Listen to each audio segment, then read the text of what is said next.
Ratty finished the year last year together. Looks like you're going to that combination tonight. Did you look into how that went before, and what are your thoughts on this?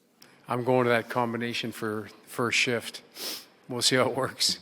The four guys are interchangeable. Chason, Draisaitl, Nuge, and Connor are interchangeable. So we'll see how it looks, and if it looks proper, then we'll keep going with it. If not, we'll make changes right away. So those four guys are, depending on how the game looks or depending on how the shifts look or whatever, we'll move them around. Fair to say then that it's kind of healthy competition to stay in those spots if that's where you start? Well, if I was a player that got to play in one of those two lines, I'd be pretty excited. But I'd look at it as an opportunity I've got to take advantage of. So to start the game, and I emphasize start the game, you've got Lucic and Ratty, but we're also, depending on how the game goes, we've got lots of flexibility there. Cassian's played up there. We've used Ryder a lot, so we got to be really flexible until we feel like something's solid in a three-man unit. But right now we know we've got the four guys that we can move around and they all work. Can't change the subject. You coached Rick Nash. What can you say about Rick Nash retiring?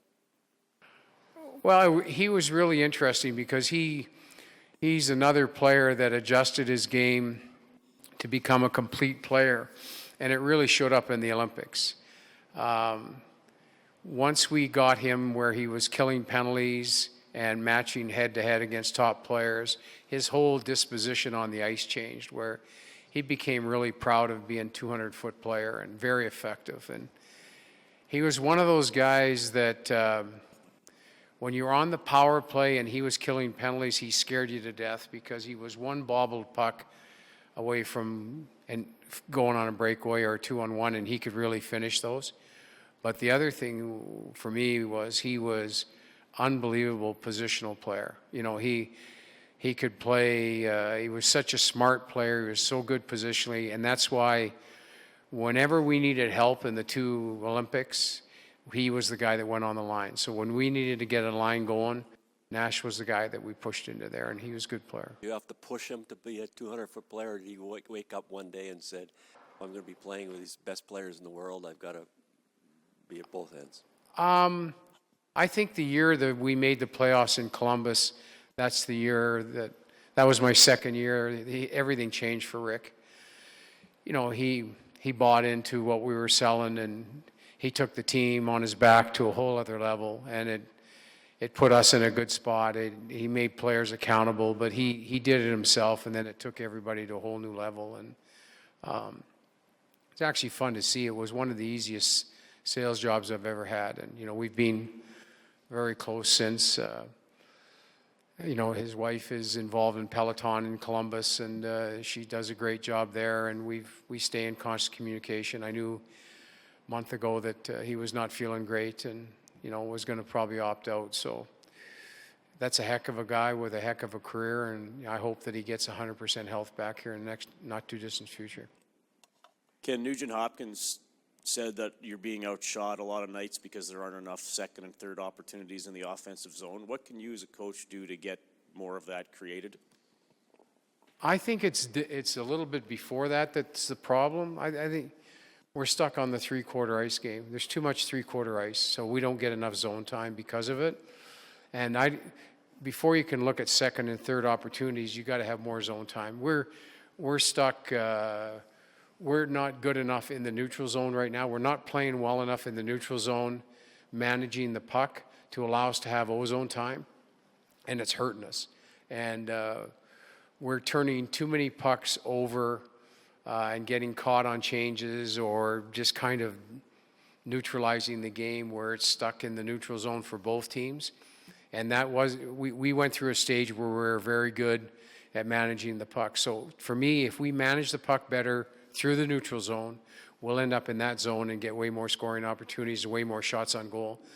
But if we get stuck on the three-quarter ice game like we've been in the last 5 or 6 games, it's not conducive to being a good offensive team.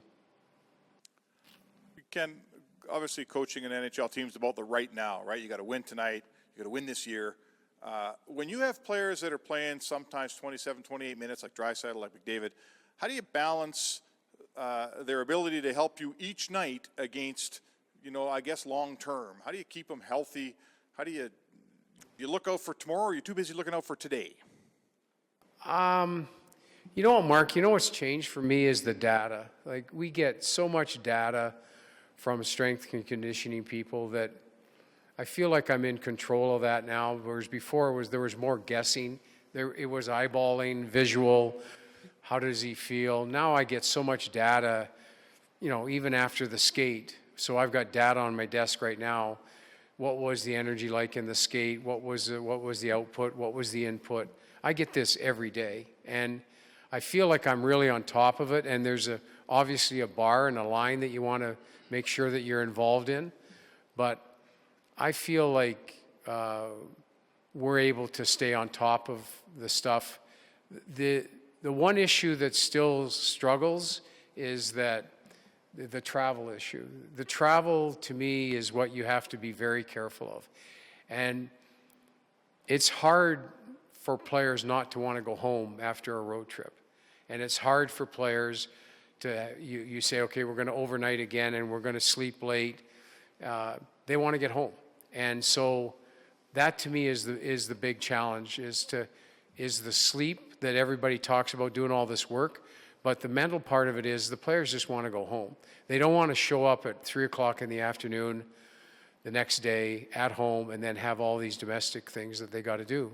And that's the balance that I'm working towards. And this is a generation, for whatever reason, they don't want to overnight. They want to go home, and they don't care what time they get home. It could be 5 in the morning, and they don't care. And those are the trips that usually hurt you the most, and we got to really balance that way. Thanks, guys. Thanks, Ken. Okay.